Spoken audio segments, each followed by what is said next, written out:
Two sides work out a plan before the end of the year. Joining us is Republican Senator Johnny Isakson of Georgia. He serves on the Finance Committee as well as on the subcommittee on taxation and IRS oversight. Senator, welcome. Do you think they can't get this done? Come together by Christmas? Absolutely. In fact, as the one who sold houses for 35 years in my private life, you don't have deals until you have differences. And when you start talking about your differences, you're beginning to find a way to find what you're going to agree on. So this is a good sign. We're getting closer every day, and I think we'll have it done before Christmas. It's designed or supposed to be a middle-class tax cut. You know what some critics are saying, that it'll raise taxes on some. So how can you balance that out? Well, it's all about math, and if you take a certain deductions that were preserved and certain treatments, somebody might be able to come up with a scenario where there's not as big a cut for one person as it is for somebody else. But rank and file, this puts $1,224 in the pocket of every family of four in America. It reduces the corporate rate of tax to 20% on corporations, 25% on pass-throughs. It's going to provide more jobs, more opportunity, less foreign inversions, and more jobs in America.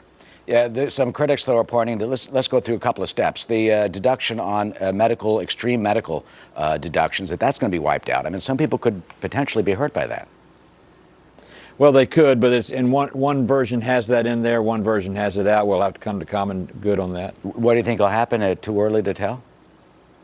No, I think some of it will probably be preserved. I think in many cases, not all cases, but many cases, in the end, the solution is somewhere between what one and what the other one. You kind of cut the baby in half.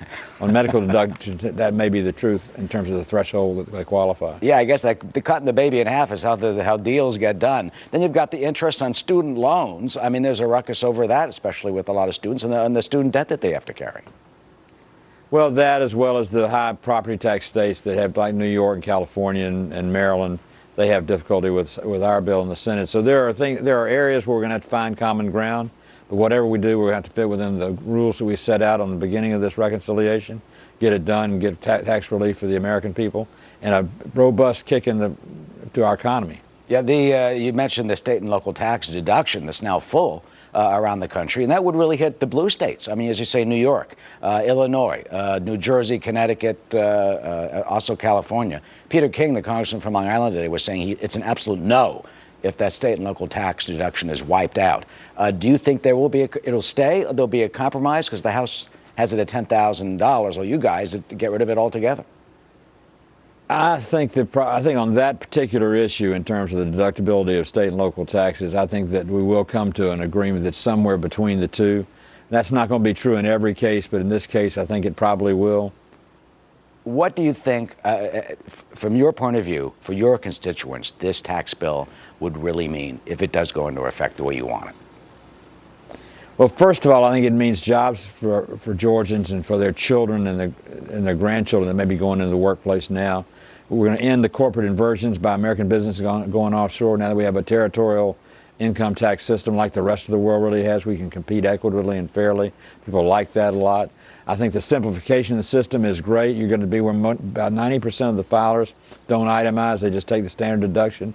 I think by increasing the standard deduction the way we did and simplifying the filing, you made it a more user-friendly situation.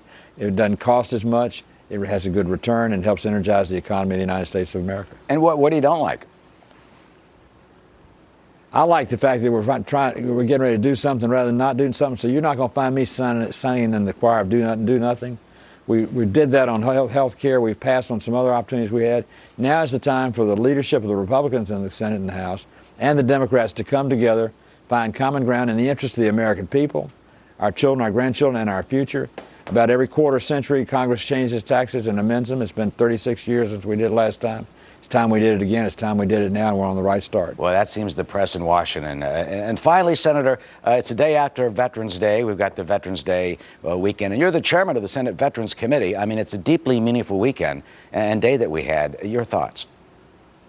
Well, first of all, we should thank every American who's worn the uniform for the sacrifice they've made. A little under 1 million, or a little under 1% of the American people have borne the battle for our country, but they've saved us all.